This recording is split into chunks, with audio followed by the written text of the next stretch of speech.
Será que taxa de juros é bom para a moeda? No Brasil, qualquer lugar, é boa. Pra moeda é boa, pra gente, às vezes nem tanto, né? Mas por quê? Mas é só isso que faz a moeda ficar bem ou tem outras Não, coisas? tem outras coisas. É um governo responsável fiscalmente e uma balança comercial forte. Bom, Muitas coisas. é que o dólar ontem bateu, Deixa eu ver aqui como é que DXY, bateu o máximo de 20 anos. Tem a ver com essa taxa de juros alta aí que os Estados Unidos está promovendo e que deve acontecer numa velocidade ainda maior. Isso valoriza o dólar frente às outras moedas do mundo, principalmente o euro, que está numa situação inversa, né? Está numa crise braba lá de ter que subir juros, de ter inflação vinda principalmente de gás e não está com a economia crescendo. Você vai ter que subir taxa de juros num país que não cresce. É diferente dos Estados Unidos, entendeu? Justo. Bom, real versus dólar, a taxa de juros dos Estados Unidos acaba valorizando o dólar frente ao real, é um imã para que isso aconteça mesmo. Só que a incerteza não está tanto aí, né? Porque as projeções de juros a gente já mais ou menos tem na cabeça. Mas o quanto esse governo, ou o próximo governo principalmente, que seja quem for, o quanto ele vai conseguir economizar para pagar a conta das desonerações e dos gastos e dos benefícios deste ano. Esse é o grande desafio. O governo precisa parar de gastar dinheiro, reduzir a dívida, para a gente poder ter de novo uma moeda um pouquinho mais valorizada. Isso é Beto Saad. Aí sabe qual é a cidade que não pode ter táxi rodando? Não. Uberlândia. E o gráfico do dia hoje é esse gráfico aqui. Ele traz mais ou menos o que a gente estava falando ontem.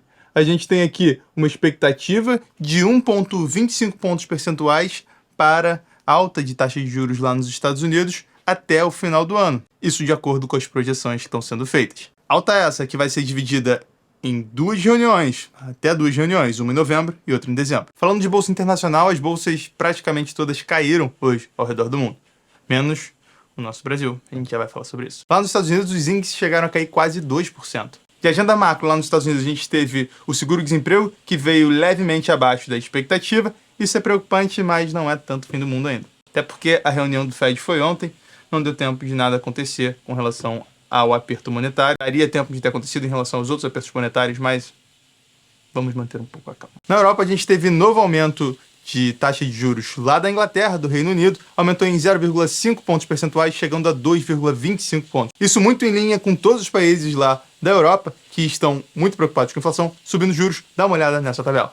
O único país que está desatualizado é a Suíça, que também subiu 0,75 pontos percentuais, saindo da taxa de juros negativa. E no gráfico a gente também não tem a Turquia, que começou a descer juros de forma inesperada. Desceu 1 ponto percentual, chegando a 12% de taxa de juros. Bom, eu acabei de dizer que a Suíça deixou de ter taxa de juros negativa, certo? Agora a gente só tem o Japão que mantém uma taxa de juros negativa. Em 0,1 pontos ele manteve a taxa de juros negativa hoje, só que ele fez uma intervenção no ien contra o dólar pela primeira vez desde 1998. Tá aí, taxa de juros realmente vai ter a ver com a moeda, como bem disse o Beto.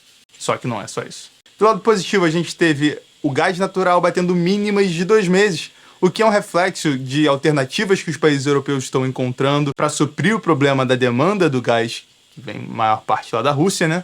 E também um dado de estoque que veio acima do esperado e ajudou a fazer com que o preço do gás natural caísse. Como a gente viu, energia foi o que mais subiu taxa de juros lá na Alemanha, por exemplo. Então, esse preço do gás natural caindo pode dar uma boa aliviada na inflação europeia, ou pelo menos na Alemanha.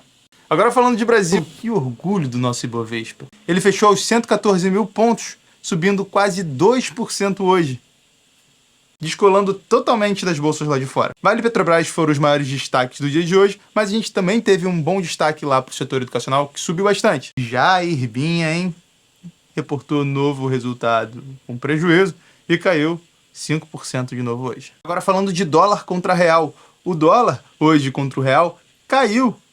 Diferente do que poderia se imaginar, poxa, elevaram a taxa de juros lá nos Estados Unidos e talvez fizesse sentido o dólar se fortalecer contra o real. Mas não foi isso que aconteceu. O dólar cai um pouco mais de 1%, totalmente na contramão do dólar se fortalecendo contra as outras moedas do mundo, DXY batendo novas máximas de 20 anos. De agenda macro, eu trago esse tweet aqui da Rafaela Vitória, economista-chefe do Banco Inter, que diz: depois de todo alarde sobre a expansão fiscal no segundo semestre, No relatório bimestral do Tesouro de hoje, o resultado fiscal de 2022 foi revisado de déficit de 59 bilhões de reais para superávit de 14 bilhões, com uma diferença positiva de 73 bi.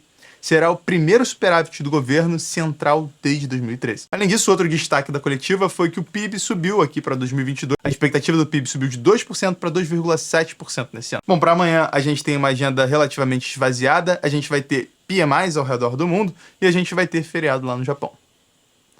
Por hoje é isso, muito obrigado pela sua atenção e até a próxima. Tinham dois pintinhos conversando. Dia da piada com Delmas. Aí um pintinho chegou pro outro e falou piu. Aí o outro pintinho falou piu. Aí chegou um pato e falou quê. Aí o primeiro pintinho, caralho, mano, é um maluco mudando de assunto.